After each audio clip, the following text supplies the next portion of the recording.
I take these moments to get a little education and jump on the internet and flame people sometimes. Not too hot. I don't get too spicy with people on the internet. I don't do that. Lame.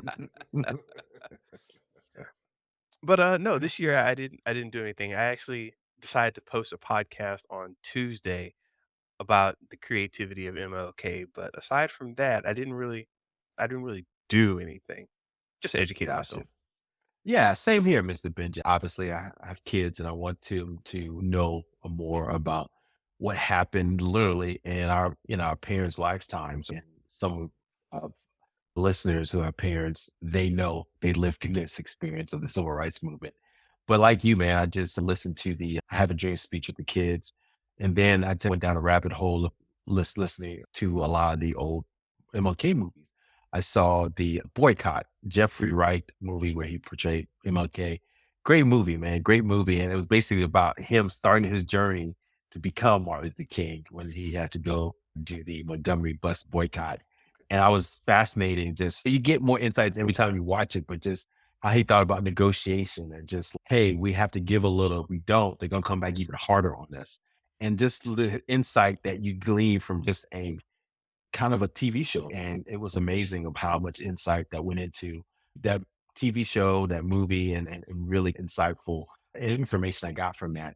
And then I fast forwarded to see Selma, which was the big Hollywood produced movie by Ava DuVernay. And that was big at the time and played by a different Martin Luther King, David Aiello. And they're very interesting. He was a little bit more sedated role than Jeffrey Wright, but very soulful and that's one, just a little bit more weary as someone who's seen a lot, been through a lot, Mhm. and just seen a lot of death. And it was just interesting. Now, trivia, did you know the same actress played Coretta Scott King in both versions? I was I was about to ask why you said it that way when you said a different actor, and I was like, "Of course it's a different actor," but okay, now I see where that's coming in at. No, that's interesting. Yeah, man. I'm not gonna say it right, her name right, but Carmen Ejego, I think that's how you pronounce it. She played the young Coretta Scott King. And a very beautiful lady, but and then also the older version, Coretta Scott King, and it's amazing. I was like, probably because she does look like her a lot, but it was amazing that they got a movie that I think the first movie Boycott came out in 2000, and the last movie, the Selma came out what 2014, I think it was. A lot of great people in it too, man. You would Lakeith Stanfield, who's big time now. Jeremy Strong, who was in Succession. He played a small little pivotal role in Mhm. Selma. So it's interesting to see all these guys doing big things now.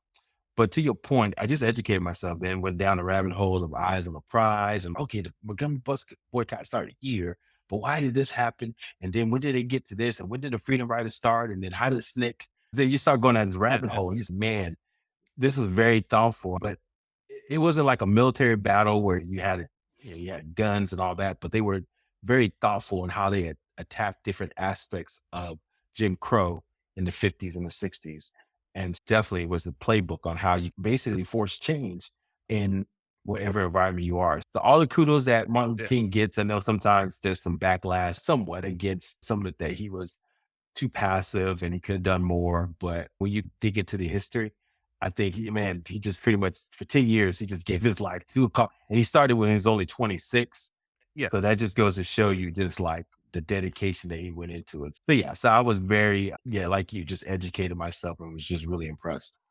Man, a lot of people have this watered down version of Dr. King, and I actually attribute a lot of that to the movies and stuff too, where they have him sitting around on a couch. We come together and like, man, come on now. This dude was putting pressure on people. You got the president like biting his fingernails and wondering what's going on. You got congressmen and chiefs of police and everybody just like pressure. Dude was putting pressure on people. And he was like, hey, listen, in fact, fighting for the sanitation workers when Mhm. he was going to put some more pressure on some people, and they were like, "We're not having this," and yeah, and that was the end of his movement right there. Well, his life, not his movement. That was Yeah. the end of his life right there, and not just him, his mother and his brother, I believe. I don't know if anybody else outside of his immediate family were directly affected in his assassination, but yeah, it was, like, serious.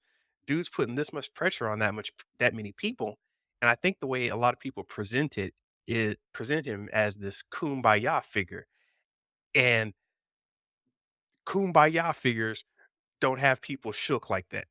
So He just knew media, both mhm, Selma and Boycott hinted at that. It had to be a nonviolent movement, right? Because if it yeah, wasn't, if you had the Malcolm X way or even the Black Panthers, obviously with the guns and forceful, number one, we're minorities. You would not succumb to the yeah, government, no matter how many guns you had. They said in the movie, they just have more guns, brother. You may get one or two, but they always have more guns. And number two, so you couldn't win just logically. And number two, you had to change people's hearts. That was the only way you're going to force change. People think it's logic that changes people's minds. It's really hard. And so by having these images of people getting beat for doing nothing, just standing yeah, there, and or hoses put on them or dogs chasing them down, that he changed the hearts of America when they saw this on the TV screens. And they said, we have to do something. This is ridiculous. This is America.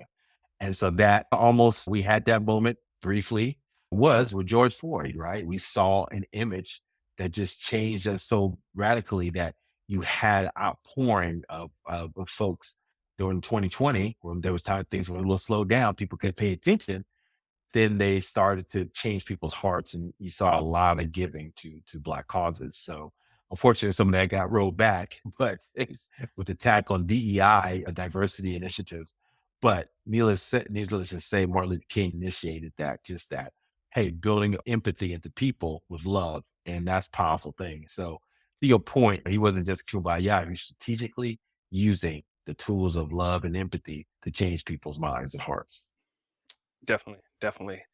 And yeah, man, shout out to the legacy of King and all I've learned from him and all he's done for the whole movement. So yeah, I don't like to frame it in terms of a never ending battle, but it's a constant push for not just his ideals, but because you brought up Malcolm X, many of other characters. I was about to start a random list going off Marcus Garvey and a bunch of other people's Mhm. Medgrevers, etc. But nevertheless, Martin Luther King was that figure that was out there, and see him as the main figure, putting out that humanitarian aspect. Just not even, and I think that that's one of the keys. He was a humanitarian, not a nationalist, and I think that's what got rubbed a lot of people the wrong way. So, anyway, Deep. That's deep. Yeah. yeah, Good point.